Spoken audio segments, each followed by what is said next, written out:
My phone rang at 3:47 a.m. It was my daughter, whispering, crying, trapped without a passport, in a country the US warns people not to travel to. They left me here, Mom, she said, on purpose. The frightening part, my own family laughed about it.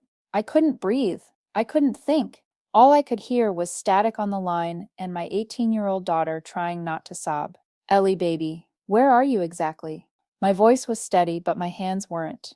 I was already pulling on yesterday's jeans, searching for my laptop with one hand while keeping the phone pressed to my ear. I don't know. Some hostel. They said they were coming back for me after they went to get food, but that was yesterday morning. Mom, they took my passport.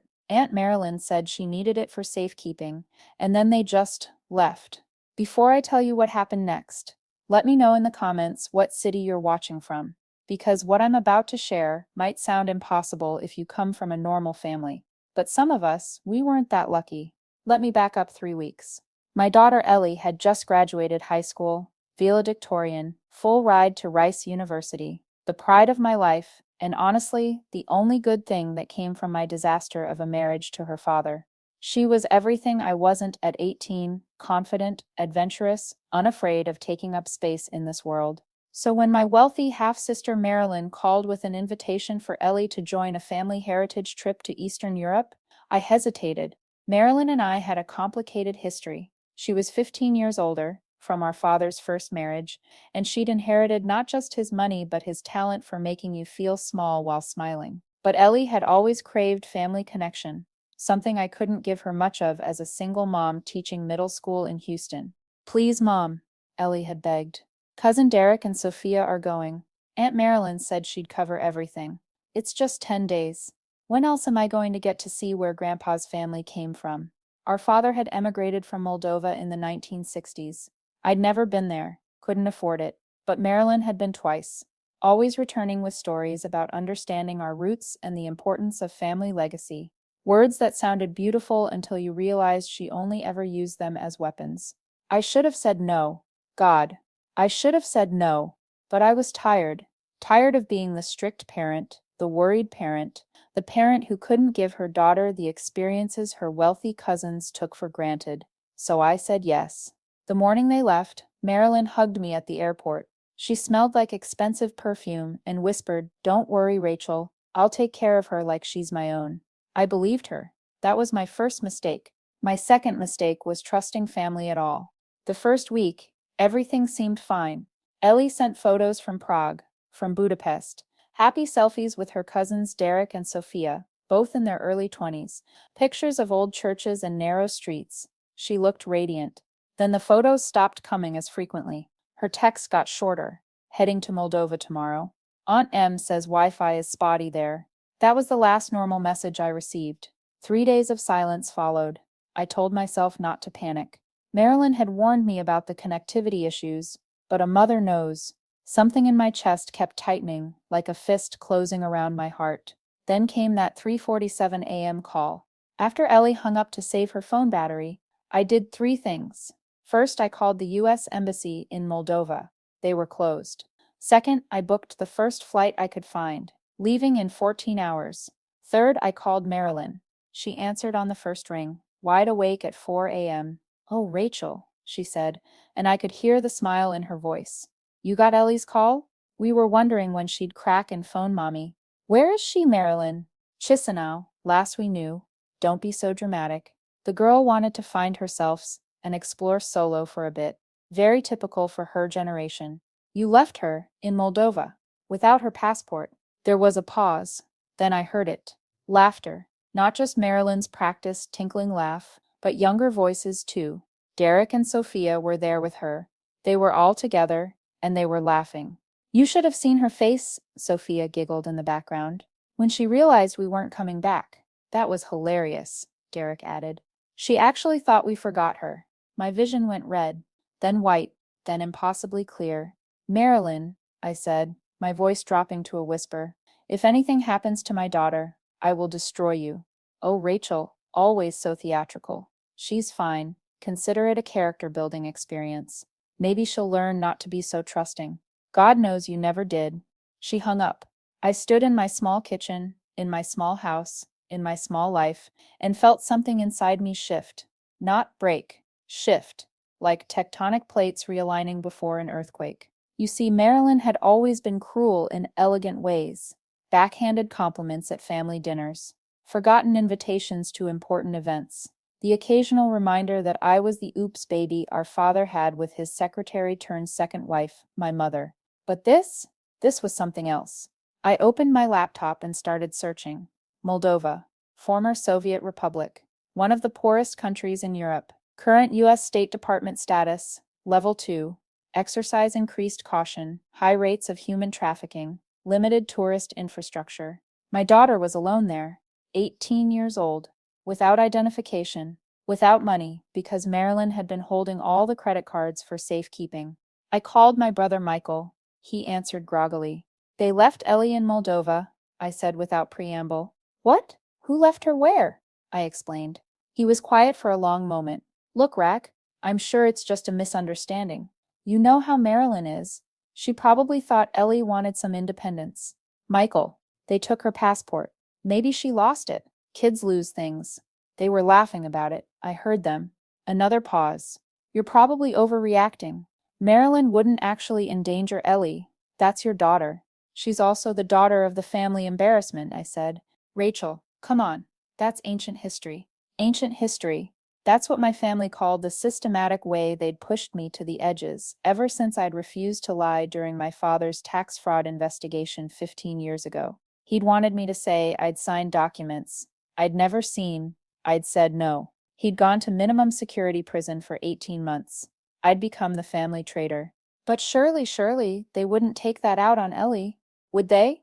I made another call, this time to my ex-husband Robert. We hadn't spoken in 2 years, not since the divorce was finalized. Rachel? It's 5 in the morning. They left Ellie in Moldova. To his credit, he didn't ask questions. What do you need? I need you to call your friend at the State Department, the one from your Georgetown days. Done? Send me the details. That was Robert. Emotionally unavailable, chronically unfaithful, but efficient in a crisis. Within an hour, he'd gotten me a direct line to someone who could actually help. But help, I learned, was relative when your daughter was in a country most Americans couldn't find on a map. I was boarding my flight when Marilyn sent the text. Rachel, I've been thinking. This situation with Ellie is unfortunate, but it might be a blessing in disguise. Did you know Daddy's trust has a residency clause? Interesting reading. You should look into it when you have time. Residency clause. I knew exactly what she meant. Our father, brilliant businessman that he was, had put a provision in the family trust. Any beneficiary who lived outside the United States for more than 72 consecutive hours without documented medical or legal cause would forfeit their share. It was his way of ensuring the family stayed close, stayed American, stayed under his control, even from beyond the grave. I wasn't supposed to be a beneficiary anymore, not after the tax situation, but 3 months ago I'd received a letter from the trust's attorney. Due to a technicality in the original language, my children were still considered contingent beneficiaries. If something happened to Marilyn or Michael, Ellie would inherit a portion. Marilyn must have received the same letter. I called Michael again from the plane. The trust, I said. This is about the trust. Rachel, you sound paranoid. Check your email. Check when the lawyer sent the beneficiary update. I heard him typing. Then silence. Michael, this is insane. Marilyn wouldn't orchestrate something this elaborate over money. It's not about money. It's about control. It's about making sure the family stays exactly as she wants it, clean, obedient, without me or my daughter. You're reaching. Am I? Tell me, when did Marilyn suddenly decide on this heritage trip? Was it perhaps 3 months ago? More silence. I have to go, Michael said. My flight's about to take off. But here's what I haven't told you yet. What I didn't know until later. Michael wasn't getting on a flight. He was already in Prague with the rest of them. He'd been part of it from the beginning. Have you ever felt your entire understanding of family, of love, of loyalty, crumble in real time? Tell me in the comments if you've ever discovered that the people who were supposed to protect you were the ones plotting against you. Because I need to know I'm not alone in this. The flight to Frankfurt took 9 hours, then another 3 to Bucharest, then a terrifying van ride to Chisinau, Moldova's capital. By the time I reached the hostel where Ellie was staying, Nearly 30 hours had passed since her call. The girl who ran into my arms wasn't the confident young woman who left Houston 2 weeks earlier. She was shaking, hollow-eyed, smaller somehow. They kept saying it was a joke, she whispered into my shoulder. Even when I started crying, even when I begged, Sophia took a video of me panicking and posted it to her private Instagram. The caption said, "Cousin can't handle real travel." I held my daughter in that dingy hostel on sheets that smelled like cigarettes and disappointment, and I felt that thing inside me shift again, stronger this time. "We're going home," I said. "Mom, I don't have a passport. The embassy said it could take weeks." "No, baby, we're going home tomorrow," because what Marilyn didn't know, what none of them knew, was that I'd learned a thing or two about survival since they'd cast me out. I'd learned about emergency travel documents, about expedited processing for citizens in distress, about how a few calls to the right people could move mountains. Robert's friend at State had already started the paperwork. The embassy would have temporary documents ready by morning. But first, I had something else to do. I pulled out my phone and started recording a video. Not of Ellie, she'd been through enough. Of myself. "Marilyn," I said to the camera. "Michael, Derek, Sophia, I know you'll see this. You thought you were teaching my daughter a lesson about trust, about family, about her place in the world. Well, congratulations. You did." I paused, letting the weight of what came next settle. She learned that family can be the cruelest strangers, that blood means nothing when money's involved, and that the people who share your DNA will sometimes be the first to leave you stranded in a foreign country, scared and alone, for the crime of being related to someone they've decided doesn't belong. But here's what else she learned. She learned that her mother will cross oceans for her, that real love doesn't come with conditions or clauses or careful manipulations, and that sometimes the best family is the one you choose, not the one you're born into. I stopped recording, sent it to our family group chat, then I blocked every single one of them. The typing indicators started immediately. The calls began. I turned off my phone and held my daughter while she slept. We made it home. The emergency passport worked, though we were detained for 3 hours at customs in Frankfurt while they verified our story. Ellie slept for 16 hours straight once we reached Houston. I thought that would be the end of it. I thought wrong. The next morning, I was served with papers. Marilyn was suing me for defamation. The video I'd sent to the family chat had somehow made its way to her country club friends. Her reputation, the papers claimed, had been irreparably damaged by my false and malicious accusations. But that wasn't even the worst part. The worst part was the second set of papers, from Child Protective Services. Someone had called in a report that I'd allowed my minor child to be placed in a dangerous situation through negligence. The report was anonymous, but I knew. God, I knew. My phone rang. "Marilyn, drop the drama, Rachel," she said without preamble. "Apologize publicly. Say you overreacted. This all goes away." "You called CPS on me?" "I don't know what you're talking about, but it would be a shame if Ellie couldn't start college because her mother was being investigated for child endangerment. She's 18. The incident occurred when she was still 17. Her birthday was last week, wasn't it? While she was alone in that hostel?" My blood froze. I'd forgotten. In the chaos, I'd forgotten my daughter turned 18 alone in a foreign country, abandoned and afraid. "What do you want, Marilyn?" "I want what I've always wanted. For you to know your place. You're the mistake, Rachel. The accident. Your mother was the secretary who seduced a married man. You were the child who broke up our family. And then you had the audacity to refuse to lie for Daddy, to act like you were somehow more moral than the rest of us." "I was telling the truth. You were destroying our family. And now your daughter thinks she can walk into our world, take resources meant for legitimate heirs." "Legitimate? She's his granddaughter. She's nobody, just like you." I hung up. Then I did something I should have done years ago. I called a lawyer. Not just any lawyer. I called Patricia Chen, the prosecutor who'd handled my father's tax case. She'd moved into private practice, but she remembered me. "Rachel Whitmore," she said. "The only honest person in that whole family. What can I do for you?" I told her everything. "Send me everything," she said. "Every text, every email, every video those idiots took.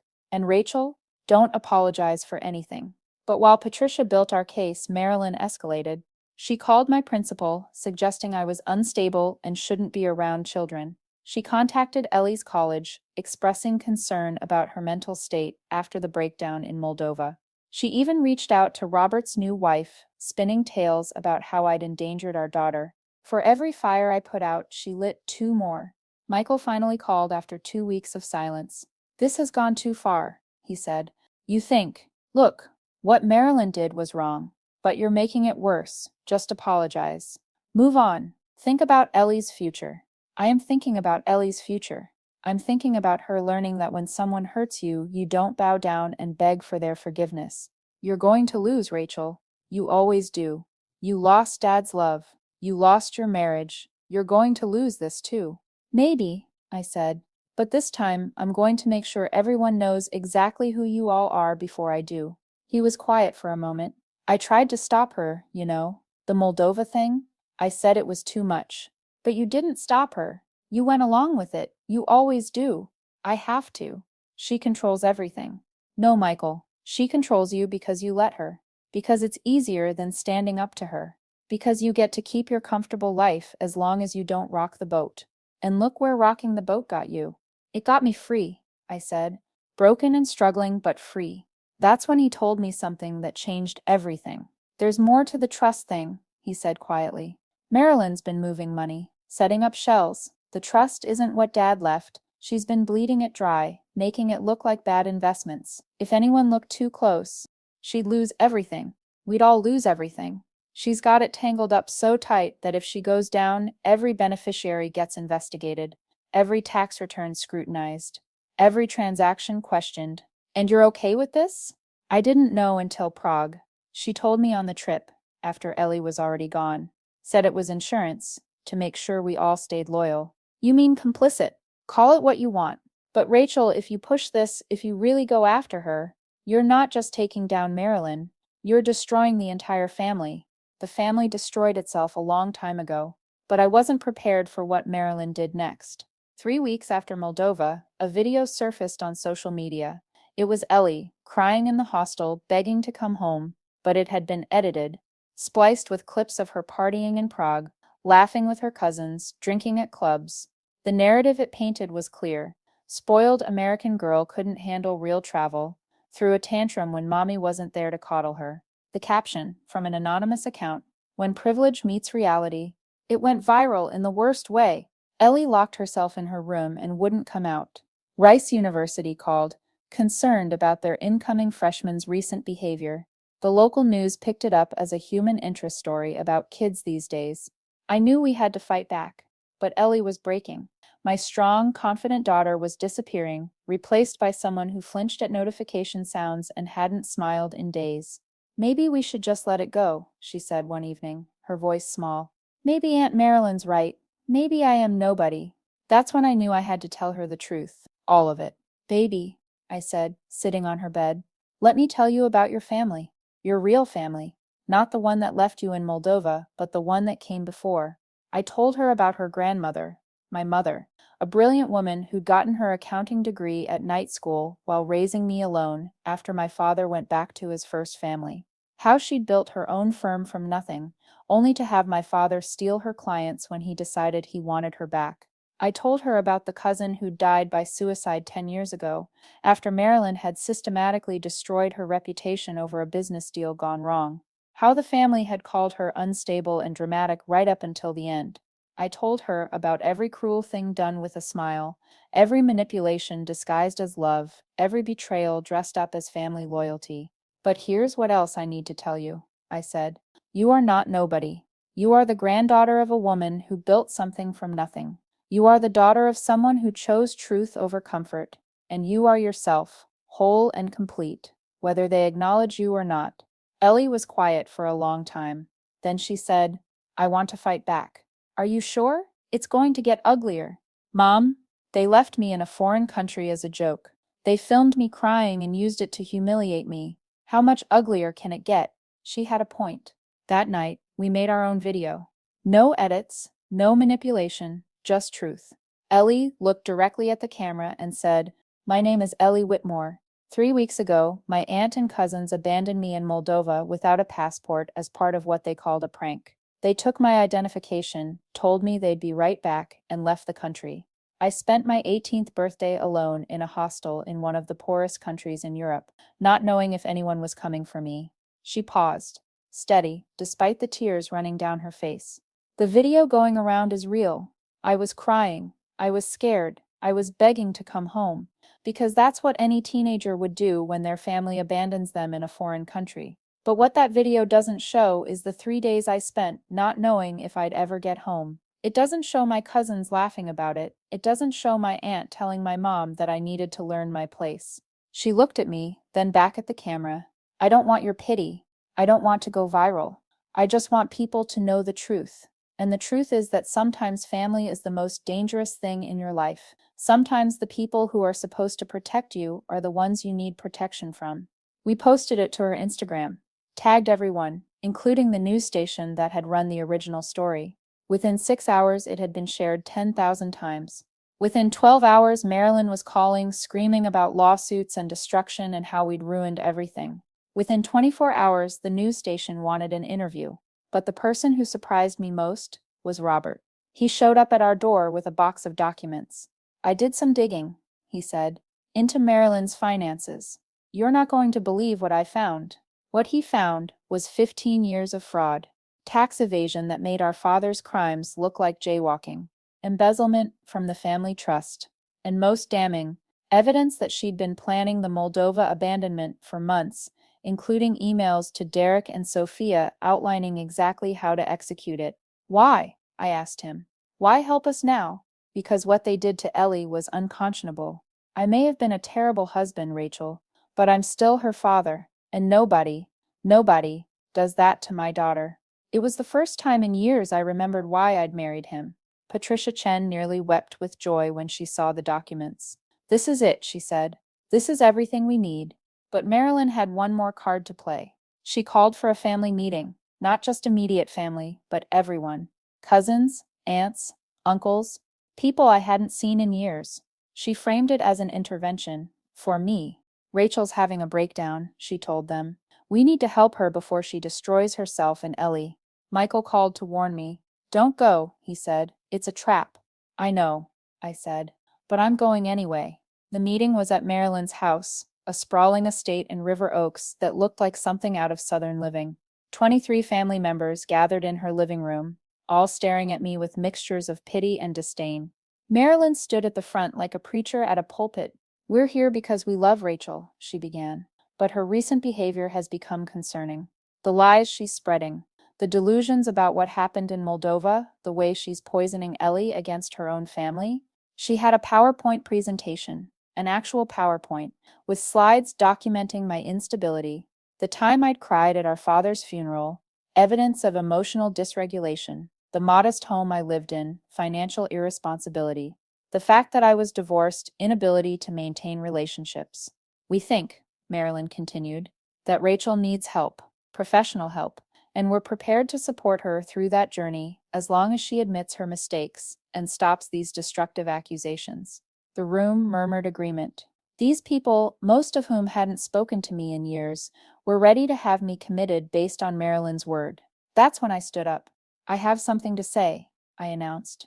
Marilyn smiled. She thought I was about to break, to apologize, to beg. I pulled out my phone and connected it to her smart TV. The perks of knowing her Wi-Fi password from years of family gatherings. Let me show you all something, I said. The first thing I played was the audio from that night. Derek and Sophia laughing about leaving Ellie, Marilyn saying she needed to learn her place. The room went silent. Then I showed the emails Robert had found, the ones where Marilyn outlined the plan months in advance, where she discussed the trust's residency clause, where she admitted to moving money from the family accounts. That's fabricated, Marilyn said, but her voice was shaking. Is it? I pulled out printed copies, complete with metadata. These came from your own server, Marilyn. Robert's investigator was very thorough. Then came the coup de grace. A video I hadn't known existed until that morning. Sophia had sent it to a friend, who'd sent it to another friend, who'd eventually sent it to Ellie with an apology. It was Marilyn, Derek, and Sophia at the airport in Chisinau, boarding their flight back to Prague. In the background you could hear Ellie's voice on speakerphone, asking where they were when they were coming back. Tell her we'll be right there, Marilyn whispered to Derek. Tell her we're just getting food. Derek did as instructed, lying smoothly while they walked onto the plane that would take them away from my daughter. The room erupted. Not at me, at Marilyn. You told us the girl wanted to stay longer, Uncle James said. You said Rachel was making it all up, Aunt Catherine added. This is monstrous, someone said from the back. Marilyn tried to regain control. You don't understand the full context. Rachel's always been jealous of our family's success. She's twisted everything to make herself the victim. The victim? I said, my voice carrying over the chaos. I'm not the victim here. Ellie is an 18-year-old girl who trusted her family and was abandoned in a foreign country as a joke, as a lesson, as a way to trigger a clause in a trust that Marilyn has been embezzling from for 15 years. You can't prove that? Marilyn snarled, dropping her concerned aunt act entirely. Actually, Patricia Chen said from the doorway. She can. I'd invited her. She'd been waiting outside, listening. Who are you? Marilyn demanded. Patricia Chen. I'm Rachel's attorney. I'm also the prosecutor who put your father away for tax fraud. And I have to say, the apple doesn't fall far from the tree. She handed Marilyn a folder. You've been served criminal fraud charges, embezzlement, conspiracy to commit kidnapping, since deliberately stranding someone in a foreign country without identification meets the legal definition. Oh, and the IRS would like a word. Turns out they're very interested in those shell companies Michael mentioned. The room exploded again, family members scrambling to distance themselves from Marilyn, suddenly remembering they'd always thought something was off and never really trusted her. But Marilyn wasn't done. She looked straight at me, her perfectly composed face finally cracking. You destroyed this family, she hissed. No, I said. You did. The moment you decided that bloodlines and bank accounts mattered more than basic human decency. She lunged at me. Actually lunged, her manicured nails aiming for my face. Michael caught her, holding her back while she screamed obscenities that would have made our father blush. And that's when Ellie walked in. My daughter, my brave, beautiful daughter, looked at the chaos, at her aunt being restrained, at the family members backing away in horror, and she laughed. Not cruel laughter like Derek and Sophia's, not calculated laughter like Marilyn's, real, free, surprised laughter. You know what? She said to the room. 3 weeks ago, I would have given anything to belong to this family, to be accepted, to be one of you. But now I realize that the only family I ever needed was the one who flew across the world to bring me home. She took my hand. Come on, Mom, we're done here. We walked out together, leaving behind the shouting, the accusations, the crumbling dynasty that Marilyn had built on lies and cruelty. In the car, Ellie asked, what happens now? Now, I said, we live our lives without them. What about the trust? The money? Gone, probably. Either to legal fees or frozen by the IRS. Are you okay with that? I thought about it, really thought about it. The trust had been the last tie to my father, to the family that had never wanted me. You know what? I am. We've been fine without their money this long. We'll keep being fine. Ellie nodded, then quietly. I'm proud of you, Mom. For what? For not becoming them. It would have been easier, wouldn't it? To just go along with it all? Much easier, I admitted. But you didn't. No. I didn't. We drove home in comfortable silence to our small house with its imperfect paint and creaking floors and rooms full of actual love instead of performed affection. The trial made national news. Heiress accused of abandoning niece in foreign country over inheritance dispute. Marilyn's mugshot was particularly unflattering, her usually perfect composure replaced by wild eyes and smeared mascara. She got 18 months in federal prison for the financial crimes. The kidnapping conspiracy charges were harder to prove, but she pled no contest to a lesser charge of endangerment. 2 years probation. Derek and Sophia both got community service and hefty fines. Their social media influencer careers died overnight. Turns out, brands don't want to be associated with people who abandon teenagers in foreign countries for fun. Michael testified for the prosecution in exchange for immunity. He and I don't talk anymore, but he sends Ellie birthday cards with checks she doesn't cash. The trust was liquidated to pay back taxes and penalties. Marilyn's house was seized. The family scattered, each blaming the others for not seeing it coming, for not stopping it, for not being better. But here's the beautiful thing. Ellie thrived. She started at Rice that fall, majoring in international relations with a minor in psychology. I want to understand how people become cruel, she told me, and how to stop it from spreading. She goes to therapy every week. So do I. We're learning slowly that family trauma doesn't have to be terminal, that you can choose to break the cycle, that sometimes the best revenge is simply refusing to become what hurt you. Robert remarried again, but he shows up for Ellie. Every campus visit, every parent weekend. He's trying to be better. It's not enough to fix the past, but it's something. And me? I still teach middle school, still live in the same small house, but something's different now. I stand taller, speak louder, take up the space I was always told I didn't deserve. Last week, one of my students was being bullied by a group of kids who said she didn't belong, that she was nobody. I pulled her aside after class. Let me tell you something, I said. The people who try to make you feel like nobody, they're the ones who are terrified that they might be nobody themselves. Your worth isn't determined by their acceptance. You belong because you exist. You matter because you're here. And anyone who tries to convince you otherwise is telling you more about themselves than about you. She nodded, tears in her eyes. Also, I added, document everything. Always have receipts. She laughed, which was what I'd hoped for. That evening, Ellie called from campus. Mom, you'll never guess what happened. What? Aunt Marilyn sent me a letter from prison. My blood went cold. What did it say? Oh, I didn't open it. I marked it returned to sender and mailed it back. You didn't want to know what she had to say?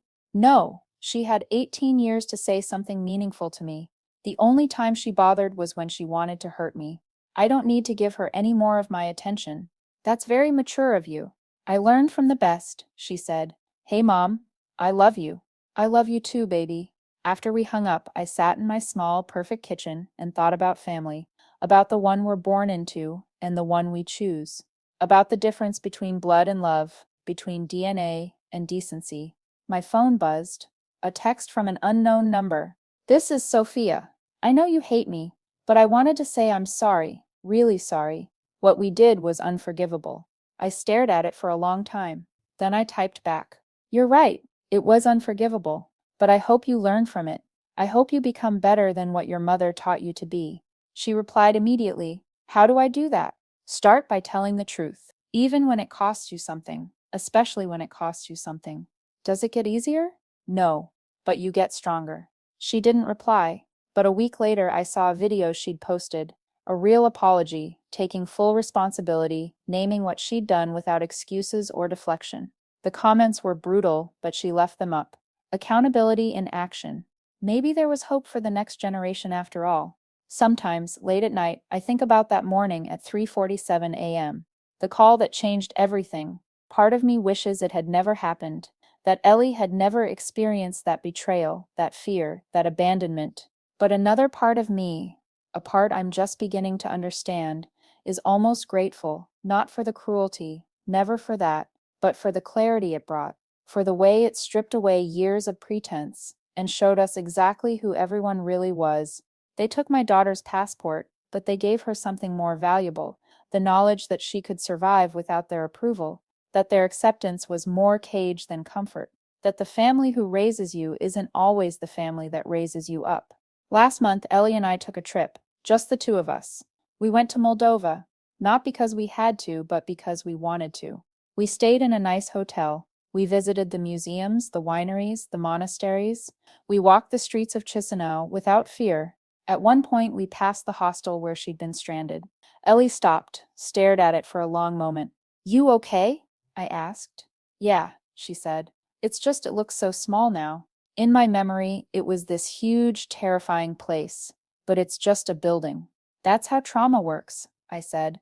It makes monsters out of moments. But when you face them again on your own terms, you see them for what they really are. What are they? Just things that happened. Not things that define you. She nodded, linked her arm through mine. Can we get coffee? Good coffee. The best coffee Moldova has to offer. We found a little cafe, ordered complicated drinks with names we couldn't pronounce, and sat in comfortable silence, two women who'd been through hell and chosen to build heaven from the ashes. My phone buzzed. Another unknown number. I almost didn't look, but curiosity won. This is Derek. I know you don't want to hear from me, but Marilyn had a heart attack. She's in the hospital. It doesn't look good. I showed Ellie the message. Are you going to respond? She asked.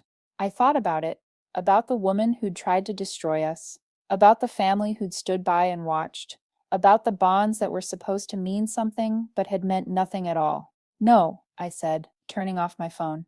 That's not my family anymore. Ellie raised her coffee cup. To chosen family. I clinked my cup against hers. To chosen family. And in that moment, in a cafe in Moldova, in the country where they'd tried to break her, my daughter and I were more home than we'd ever been in any blood relative's house. They took everything but our names, and in the end, we kept them clean. Thank you for watching this story. If you've ever had to choose between family and truth, between blood and boundaries, I want you to know choosing yourself isn't selfish. It's survival. And sometimes the family that matters most is the one you build from the ashes of the one that burned you. Tell me in the comments, have you ever had to walk away from toxic family? How did you find the strength? Remember, you belong because you exist. You matter because you're here. And anyone who tries to convince you otherwise is telling you more about themselves than about you. Stay strong, friends. Your worth was never up for debate.